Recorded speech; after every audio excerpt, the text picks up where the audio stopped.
Friends, welcome back to my channel. ప్రతిరోజు కార్తీక దీపం serial టీవీలో కన్నా ముందుగా చూడడానికి వెంటనే మా ఛానల్ని సబ్స్క్రైబ్ చేసుకొని పక్కనే ఉన్న గంట సింబల్లో ఆల్ పైన క్లిక్ చేయండి. అప్పుడే నేను పోస్ట్ చేసే వీడియోస్ మీరు మిస్ కాకుండా నోటిఫికేషన్ ద్వారా చూడగలరు. ఇక సీరియల్లోకి వెళ్తే కార్తీక దీపం సీరియల్లో అసలు జ్యోత్స్నకి బుద్ధి చెప్పడానికి కార్తీక్ శివనారాయణ కలిసి షాకింగ్ నిర్ణయం తీసుకుంటారు. అయితే కార్తీక్ తీసుకున్న నిర్ణయంతో జ్యోత్స్న ఇంకా కోపంతో రగిలిపోతుంది. మరి అసలు ఏం జరిగింది? జ్యోత్స్న ఎలాంటి నిర్ణయం తీసుకోబోతుంది? మరి అసలు కార్తీక్ ఎలాంటి పనిష్మెంట్ ఇచ్చాడు తనకి బుద్ధి చెప్పడానికి అనేది తెలియాలంటే ఈ వీడియోని చివరి వరకు స్కిప్ చేయకుండా చూడండి. అప్పుడే మీకు క్లియర్గా అర్థమవుతుంది.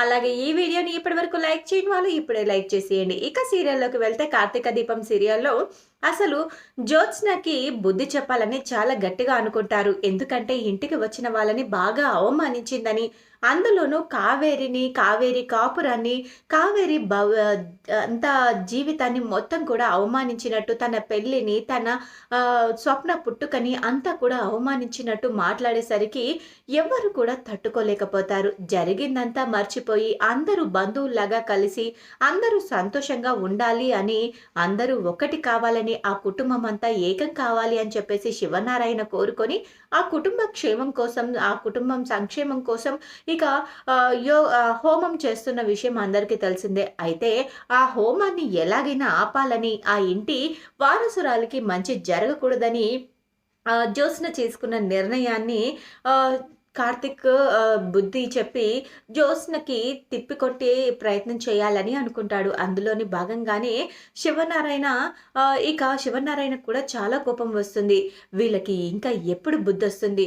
అసలు ఏం చేస్తే జ్యోత్స్న మారుతుంది? జ్యోత్స్న ఎందుకు రోజు రోజుకి ఇలా తయారవుతుంది అని చాలా బాధపడుతూ ఉంటుంది.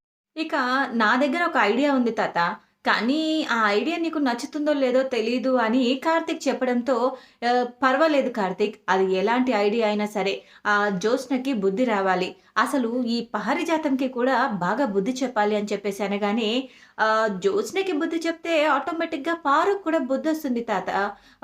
నా దగ్గర ఒక ఐడియా ఉంది, మరి చెప్పమంటావా అని అనగానే, అది నీ మనసుకి కొంచెం కష్టంగా అనిపించవచ్చు, కానీ అది మాత్రమే కరెక్ట్గా ఉంటుంది. ఎందుకంటే తనకిప్పుడు గర్వం ఎక్కువగా ఉంది. నాకు డబ్బు ఉంది, ఈ ఇంట్లో నేనే వారసురాలనని తను విర్రవీగుతుంది అధికారంతో. కాబట్టి ఆ పొగరిని అణిచేస్తే తను కొంచెం కొంచెంగా మనుషుల్లోకి కలుస్తుంది.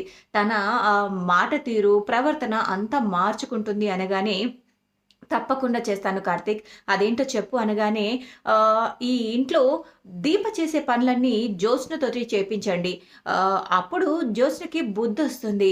ఎందుకంటే మనిషిని ఏ విధంగా అవమానించకూడదో అంతలా అవమానిస్తుంది. అసలు ఒక మనిషిని మాటలతో ఎలా బాధ పెట్టచ్చు అనేది తనని చూస్తే అర్థమవుతుంది. కాబట్టి నేను చెప్పేది ఏంటంటే, జ్యోత్స్నని ఒక 24 గంటలు ఒక పని మనిషిగా ఉండమని చెప్పండి, అప్పుడు తనకి అంతా అర్థమైపోతుంది అనగానే, ఇక కార్తిక్ చెప్పింది కూడా కరెక్ట్ అనిపిస్తుంది శివనారాయణకి. అందుకోసం శివనారాయణ హోమం పూర్తి అవ్వగానే ఎలా అయితే అవమానించాలని మళ్ళీ ప్రయత్నిస్తుందో, అయితే మొదట అవమానించినందుకు కావేరికి ఇంకా స్వప్నకి అందరి ముందు క్షమాపణ చెప్పించి ఇంట్లోకైతే తీసుకువెళ్తాడు. బావా, ఇప్పుడైతే ఈ అవమానం జరగకుండా ఆపావు. హోమం జరుగుతుందని నువ్వు అనుకుంటున్నావు, ఆ హోమంని ఎలా ఆపాలో నాకు బాగా తెలుసు. ఈ ఇంటి వారసురాలకి మంచి జరిగేది నేనెందుకు జరగనిస్తాను? ఈ ఇంటి వారసురాలకి అసలు మంచి జరగడానికి వీల్లేదు అని చెప్పేసి గట్టిగా అనుకుంటుంది జ్యోత్స్. దాసు కోసం హోమంని ఆపుతారు. ఏంట్రా కాశీ, మీ నాన్న ఎక్కడ, ఇంకా రాలేదేంటి అనగానే, వచ్చేస్తుంటాడు తాత, నేను ఇప్పుడే ఫోన్ చేశాను, దారిలో ఉన్నానని చెప్పాడు అనగానే, అవునా సరే, త్వరగా రమ్మని చెప్పు అనగానే కాశీ వెళ్ళి దాసుకి ఫోన్ చేస్తాడు. ఈ దాసు నుంచి ఏదైనా అడ్డుకోవచ్చా, దాసు మీద ఏదైనా ప్లాన్ చేస్తే అనుకుంటూ దాసు మీద అటాక్ చేయించడానికి అక్కడ బయటికి వెళ్ళాలని ఫోన్ చేయాలని చూస్తుంది. అయితే కార్తిక్, ఏంటి ఇప్పుడు జ్యోత్స్న బయటకు వెళ్ళి మళ్ళీ ఏం ప్లాన్ చేస్తుంది, జ్యోత్స్నని ఎక్కడికి కదలనివ్వకుండా చేయాలి అని చెప్పేసి ఇక వెంటనే జ్యోత్స్న దగ్గర ఫోన్ తీసుకొని, జ్యోత్స్న, పెద్ద మేడం గారు మీరు ఒకసారి మీ ఫోన్ ఇస్తారా, అది తాతగారు అడుగుతున్నారు అని చెప్పేసి అనగానే వాళ్ళ తాతకి ఫోన్ ఇచ్చేస్తుంది. ఇక దాంతో జ్యోత్స్న, ఇంట్లో వాళ్ళందరికీ కాఫీలు తీసుకురా అని చెప్పేసి అనగానే, ఏంటి తాత ఏం మాట్లాడుతున్నావు, వీళ్ళందరికీ నేను కాఫీలు తేవడం ఏంటి, ఈ ఇంటి పని మనిషి దీప, తనని తీసుకురమ్మని చెప్పండి, నేను ఈ ఇంటి వారసురాలని అనగానే, ఈ ఇంటి వారసురాలివైతే ఏంటి? ఈ ఇంట్లోకి వచ్చిన వాళ్ళందరికీ మర్యాద చేయడం నీ బాధ్యత. వెళ్లి తీసుకురా అనగానే, తాత ఏం మాట్లాడుతున్నావు? ఇలాంటి వాళ్ళందరి కోసం నేను కాఫీలు తీసుకురావడం ఏంటి? నాన్‌సెన్స్ అంటూ అనగానే, చూడు సెన్స్ ఉండే అన్నీ చెప్తున్నాను. ఎందుకు చెప్తున్నానో అర్థం చేసుకొని వెళ్లి ముందు తీసుకురా. తీసుకొస్తావా లేదా అంటూ గట్టిగా అరిచేసరికి, తెస్తాను తాత అని చెప్పేసి ఇక అందరికీ కాఫీలు పట్టుకొని వస్తుంది. అయితే పూటకొక పని చెప్తూ ఇక పని మనిషి చేయాల్సిన పనులన్నీ, దీప చేయాల్సిన పనులన్నీ కూడా జ్యోత్స్నతో చేపిస్తాడు కార్తీక్. ఇక తర్వాత కార్తీక్ జ్యోత్స్నని ఎమోషనల్‌గా బ్లాక్‌మెయిల్ చేస్తూ ఉంటాడు. "నువ్వు చూడండి పెద్ద మేడం గారు, మీరు మాట్లాడిన మాటలన్నీ కూడా నేను రికార్డ్ చేశాను. నువ్వు, పారు మాట్లాడుతున్నయి అంతా కూడా నేను రికార్డ్ చేశాను. ఈ మాటలు గనక నేను పెద్ద సార్‌కి అదే తాతగారికి చూపించాననుకోండి, నిన్ను, పారుని ఇంట్లోంచి బయటికి గెంటేయడం మాత్రం చాలా ఖచ్చితంగా చెప్తున్నాను. మీకొక విషయం చెప్పనా? మీరు ఇప్పుడు దాసు బాబాయిని అదే దాసు మామయ్యని మీరు అక్కడ అటాక్ చేయించాలని దాసు మామయ్య ద్వారా ఈ హోమం జరపకుండా ఆగిపోయేలా చేయాలని ప్రయత్నిస్తున్న విషయం కూడా నాకు తెలుసు. కానీ ఇంకొక విషయం చెప్పనా? అదేంటి అంటే దాసు మామయ్య ఆల్రెడీ వచ్చేసాడు. గుమ్మం దగ్గర ఉన్నాడు. నువ్వు ఏ ప్రయత్నం చేయాలని అనుకుంటున్నావో, ఎవరి ద్వారా ఈ హోమంని ఆపాలని అనుకుంటున్నావో అది ఎప్పటికీ జరగదు. అయినా ఈ ఇంటి అసలైన వారసురాలికి మంచి జరుగుతుందంటే మీకెందుకు నచ్చట్లేదో నాకైతే అర్థం కావట్లేదు. కానీ నేనొక విషయం అయితే చెప్తాను. అదేంటి అంటే అనుకుంటూ అనగానే, చూడు ఆహ్, నేనేం చేశాను? అయినా మీరు అలా అనడం కరెక్ట్ కాదు. ఆహ్, నేనేం చేయలేదు. నేనెందుకు వాళ్ళందరిని అవమానిస్తాను? నేనెందుకు హోమం జరపకుండా ఉండాలని అనుకుంటాను అనగానే, నిజంగా మీకు ఈ హోమం ఆగిపోవాలని లేదా? ఈ హోమం జరిగి ఈ ఇంటి వారసురాలికి మంచి జరగాలనే మీరనుకుంటున్నారా? అనగానే, ఈ ఇంటి వారసురాలు నేను. నాకు మంచి జరగకూడదని నేనెందుకు అనుకుంటాను? అనగానే, మరైతే ఈ హోమం జరగాలని, ఈ ఇంటికి వచ్చిన వాళ్ళందరినీ ఎంతో ప్రేమగా చూసుకోవాలని తాత చూస్తుంటే మీరెందుకు అడ్డుపడుతున్నారు? మరి ఈ ఇంటికొచ్చిన కావేరి చిన్నమ్మ వాళ్ళని ఎందుకు అవమానించారు? అంటూ ప్రశ్నలు వేస్తూ ఉంటే సమాధానం చెప్పలేకపోతుంది. సరే మీరు సమాధానం చెప్పలేరు కానీ దీనికి తాత ఏమైనా సమాధానం చెప్తాడేమో అని చెప్పేసి తాత అంటూ అరుస్తాడు. ఇక దాంతో బావ ఇప్పుడు ఏం చేయమంటావు? ఈ విషయం బయటికి రాకుండా ఉండాలంటే నేనేం చేయాలి? అనగానే ఈ ఇల్లంతా క్లీన్ చేయాలి అని చెప్పేసి ఇల్లునంతా క్లీన్ చేపిస్తూ ఉంటాడు. మాప్ పెట్టి తుడిపిస్తూ ఉంటాడు. బా ఇంకా ఆ దుమ్ము అంతా కూడా జ్యోత్స్న చోటే క్లీన్ చేపిస్తూ ఉంటాడు. అందరికీ కాఫీలు ఇప్పిస్తాడు. ఇక ఒక పని మనిషి ఏ పనులైతే చేస్తుందో అన్ని పనులు నువ్వే చేయాలి. ఈరోజు నా భార్య దీప రెస్ట్ తీసుకుంటుంది. నా భార్య దీప చాలా అలసిపోయింది కదా! ఇన్ని రోజులు అందరికీ సేవ చేసి, చేసి, చేసి అందుకోసం ఈరోజు పనులన్నీ మీరే చేయాలి పెద్ద మేడం గారు. లేదంటే ఈ వీడియో పెద్ద సార్ గారికి చూపిస్తాను. అప్పుడు పెద్ద సార్ గారు మీకు ఇప్పుడు ఉన్న ఈ డ్యూటీనే కంటిన్యూ చేపిస్తారనమాట. ఒక్కరోజు ఈ డ్యూటీ చేస్తారా? లేక కంటిన్యూగా ఈ డ్యూటీయే చేద్దామనుకుంటున్నారా? అది ఆలోచించుకొని మీరు సరైన నిర్ణయం తీసుకోండి అంటూ అనగానే, బావా నువ్వు ఇంకా చాలా ఎక్కువ చేస్తున్నావు అనగానే, ఇది చాలా తక్కువ పెద్ద మేడం గారు. ఎందుకంటే మీరు చేసిన పనులకి ఇది చిన్న చితక పనిష్మెంట్ అనమాట. యాక్చువల్‌గా ఇది బిల్లిబిత్తర పనిష్మెంటే అనుకోండి. కాకపోతే ఈ పనిష్మెంట్‌లో కూడా కాస్త మజా ఉంటుంది కదా! మీ పొగరు కాస్త అణుగుతుంది కదా! అంటూ అనగానే, చూస్తాను బావ. నీ పని తర్వాత చెప్తాను.